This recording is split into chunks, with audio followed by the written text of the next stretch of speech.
খোকনের প্রথম ছবি লিখেছেন বনফুল বা বলয়চাঁদ মুখোপাধ্যায়। খোকন এখন বড় হয়েছে, ক্লাস 10-এ পড়ে। ছবি আঁকার দিকে খুব ঝোঁক হয়েছে তার। সে যখন খুব ছোট ছিল কাগজের উপর রঙিন পেন্সিল দিয়ে হিজিবিজি কাটতো। তারপর ক্রমশ বড় হলো, স্কুলে গেল, স্কুলে ড্রয়িং শেখানো হতো। ড্রয়িং শিখতে লাগলো খোকন। টুল, টেবিল, চেয়ার, কলসি, কাপ, এমনকি একটা গরু এঁকে ফেললো একদিন। তারপর ড্রয়িং বুক থেকে কপি করে অনেক ছবি আঁকলো সে, নানা রকম ছবি। সেখানেই সে ছবি দেখতো, দেখে দেখে এঁকে ফেলতো।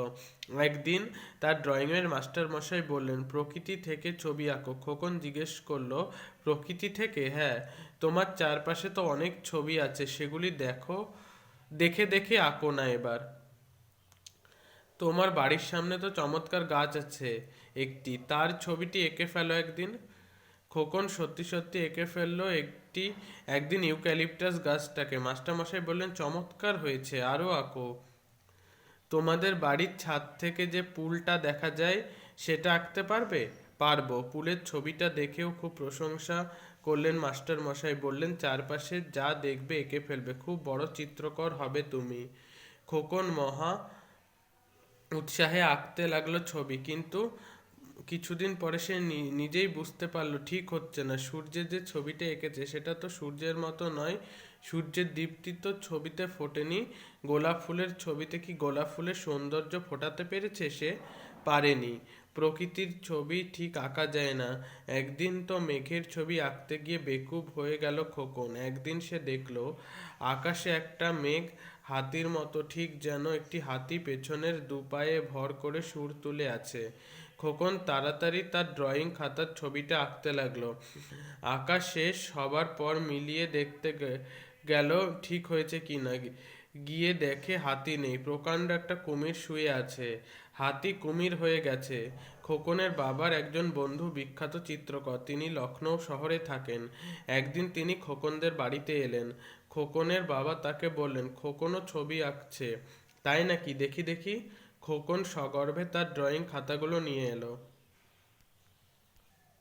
ওরে বাস, অনেক ছবি এঁকেছো দেখছি। একে একে উল্টে বললেন, তোমার ছবি কই? এসব তো কপি করেছো তুমি। বড় হয়ে ক্যামেরা নিয়ে যদি এদের ফটো তোলো তাহলে এগুলো আরো নিখুঁত হবে। এগুলি সব নকল করা ছবি। তোমার নিজের আঁকা ছবি কই? খোকন অবাক হয়ে গেল। নিজের আঁকা ছবি? তা কি করে আঁকবো? চোখ বুঝে বসে কল্পনা করো, কল্পনায় যা দেখবে সেটাই এঁকে ফেলো। চিত্রকর চলে গেলেন।